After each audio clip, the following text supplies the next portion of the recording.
Eu sou o Pereira Neto, sou editor do blog sobre o framework KM Action e deste canal no YouTube.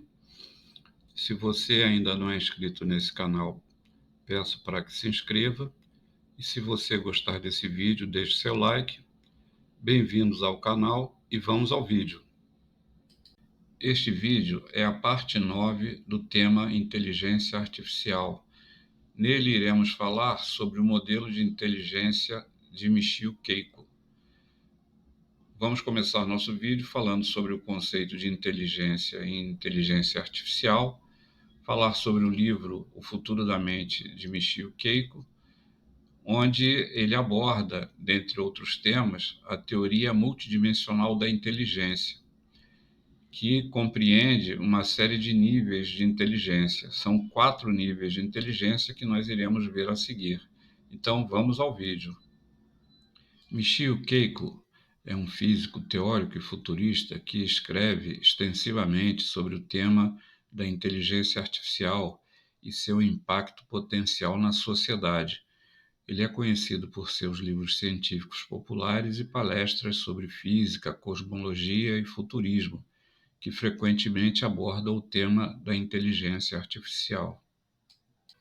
Em seu trabalho, Kaku argumenta que o desenvolvimento da inteligência artificial tem o potencial de revolucionar muitas áreas de nossas vidas, incluindo medicina, transporte e comunicação.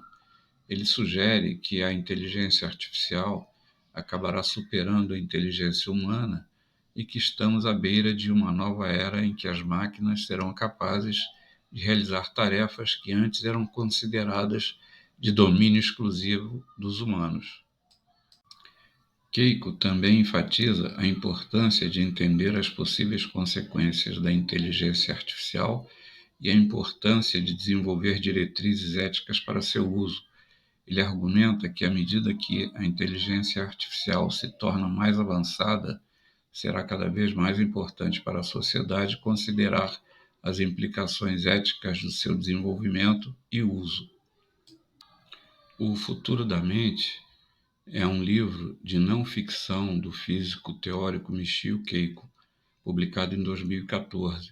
O livro explora as possibilidades da neurociência e da tecnologia para melhorar a mente humana, tanto de forma física quanto cognitiva. Kaku começa o livro discutindo o funcionamento do cérebro e como ele gera a mente. No livro, ele discute as diferentes maneiras pelas quais a neurociência pode ser usada para melhorar a mente humana, como através da neuroplasticidade, ou seja, a capacidade do cérebro de se adaptar e mudar.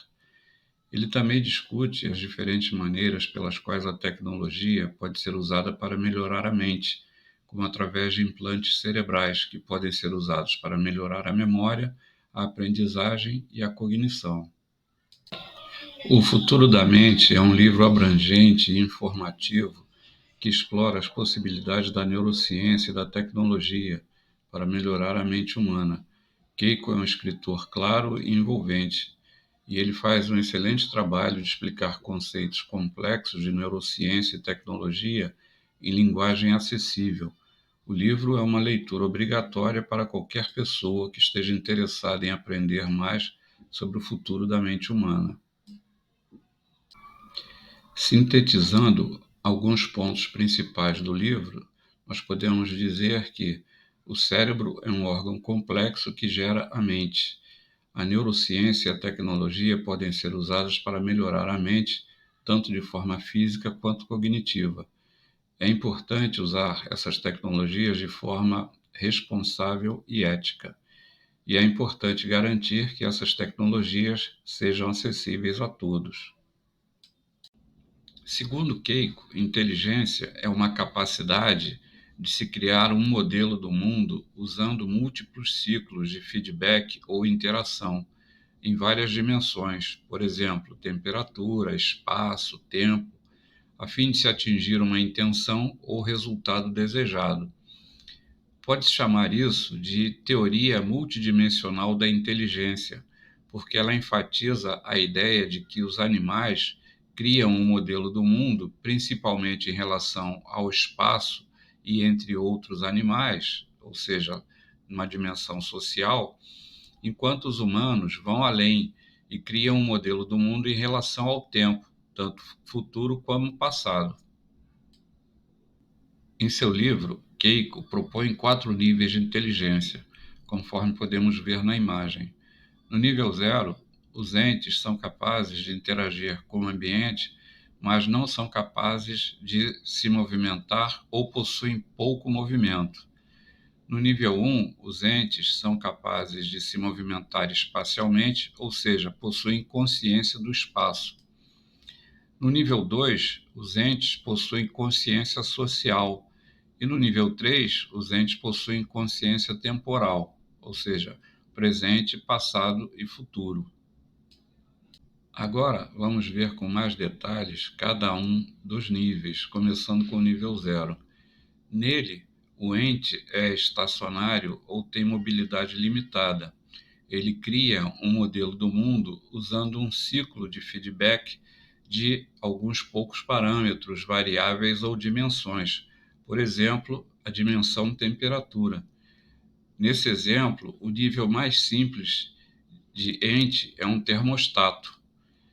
Ele liga automaticamente o ar-condicionado ou o aquecedor de ar para ajustar a temperatura do ambiente sem ajuda, ou seja, com autonomia. Num termostato, existe um ciclo de feedback que liga um interruptor se a temperatura ficar muito quente ou muito fria. Cada ciclo de feedback registra uma unidade de inteligência, portanto, um termostato teria uma só unidade de inteligência de nível 0, ou seja, nível 0, 2.1.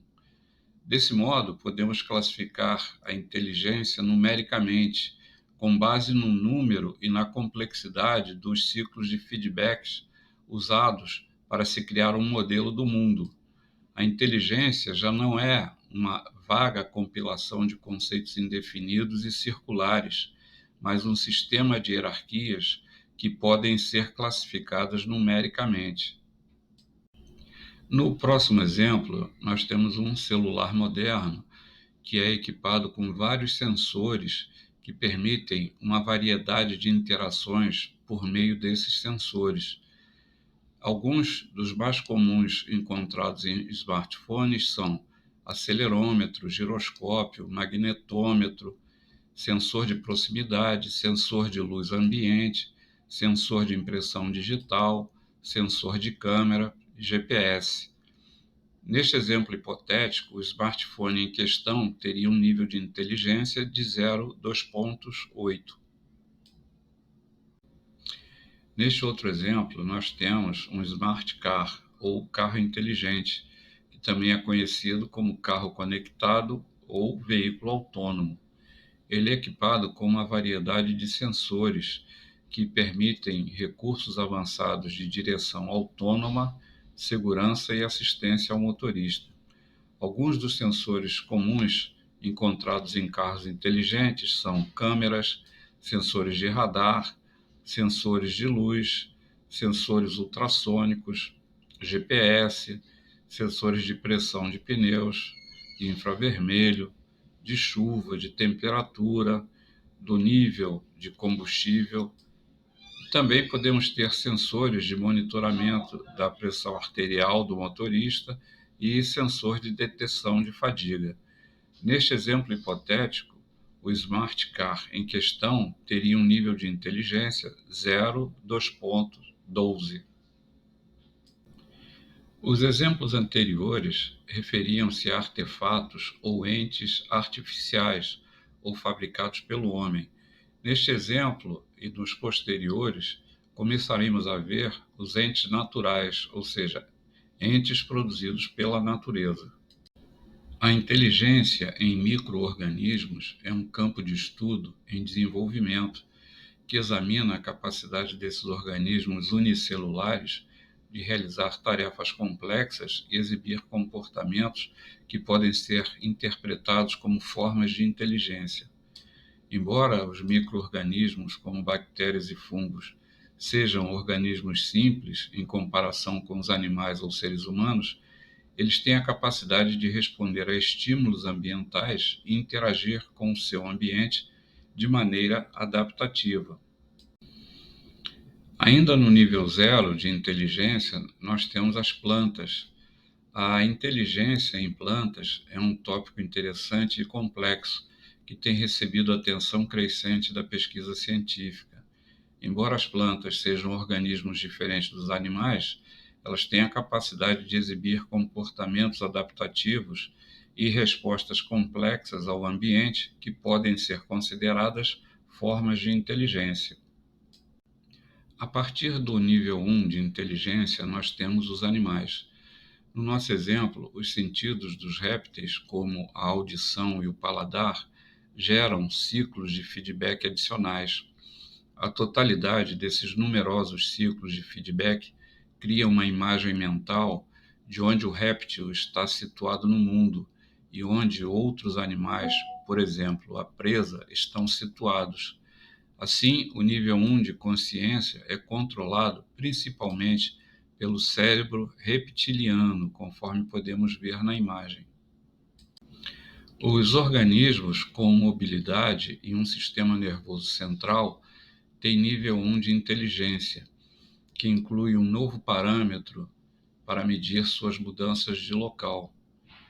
Os répteis têm tantos ciclos de feedback que desenvolveram um sistema nervoso central para lidar com isso. O cérebro reptiliano tem talvez 100 ou mais ciclos de feedback, controlando o sentido do olfato, do equilíbrio, do tato, da audição, da visão, pressão sanguínea, etc. E cada um desses contém mais ciclos de feedback. A visão, por exemplo, envolve muitos ciclos de feedback, pois os olhos reconhecem cores, movimentos, formas, intensidade de luz e sombras. Da mesma forma, os outros sentidos dos répteis, como a audição e o paladar, exigem ciclos de feedback adicionais. A totalidade desses numerosos ciclos de feedback cria uma imagem mental de onde o réptil está situado no mundo e onde outros animais, por exemplo, a presa, estão situados. A seguir, temos o nível 2 de inteligência, em que os organismos criam um modelo do seu lugar, não só no espaço, mas também em relação a outras dimensões. A quantidade de ciclos de feedback do nível 2 de inteligência aumenta exponencialmente, portanto, convém introduzir uma outra classificação numérica para esse tipo de consciência. Adquirir aliados, detectar inimigos, obedecer ao macho alfa são comportamentos muito complexos que exigem um cérebro muito expandido. Portanto, o nível 2 de inteligência exige a formação de novas estruturas cerebrais na forma do sistema límbico, conforme podemos ver na imagem. Define-se o grau 2 de inteligência como o número total de diferentes tipos de ciclos de feedback necessários para que o animal possa interagir socialmente com membros do seu grupo. Apesar da falta de estudos empíricos de comportamento animal, pode-se chegar a uma classificação numérica muito grosseira no nível 2 de inteligência, listando-se todas as emoções e comportamentos sociais demonstrados. Nesse modelo para inteligência que estamos vendo neste vídeo, podemos perceber que os humanos não são os únicos que a possuem. Existe um contínuo da inteligência. Como Charles Darwin comentou certa vez, a diferença entre o homem e os animais mais desenvolvidos, por maior que seja, é certamente de grau e não de tipo. Resta a questão: mas o que separa a consciência humana da consciência dos animais? Os seres humanos são os únicos no reino animal que entendem um conceito de tempo. Portanto, no nível 3 de inteligência, os humanos criam um modelo de seu lugar no mundo e então simulam esse modelo no futuro, fazendo previsões aproximadas.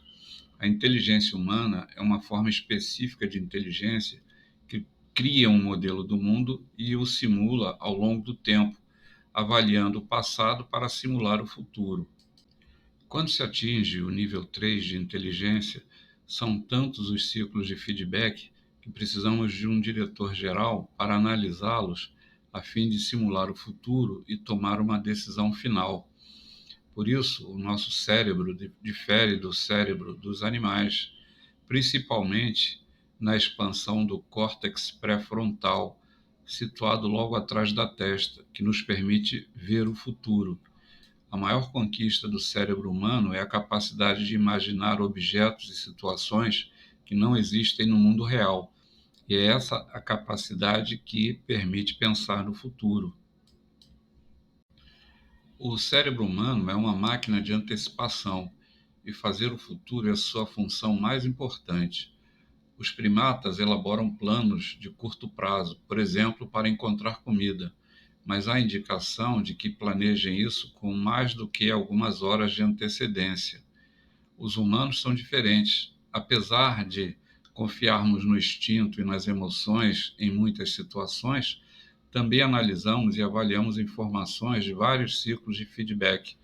Fazemos isso organizando simulações, às vezes até além do nosso tempo de vida, e mesmo milhares de anos no futuro. A vantagem de fazer simulações é avaliar as várias possibilidades a fim de tomar a melhor decisão para se atingir um determinado objetivo. Isso ocorre no córtex pré-frontal, que nos permite simular o futuro e avaliar as possibilidades para traçar a melhor linha de ação. Essa capacidade evoluiu por diversas razões. Ter a capacidade de considerar o futuro traz enormes benefícios evolucionários, como fugir de predadores, encontrar comida e parceiros. Com isso, nós concluímos este vídeo, onde vimos o conceito de inteligência de acordo com Michio Kaku. Nele falamos sobre 4 níveis de inteligência, com suas características principais e os entes que possuem estes tipos de inteligência. Esse modelo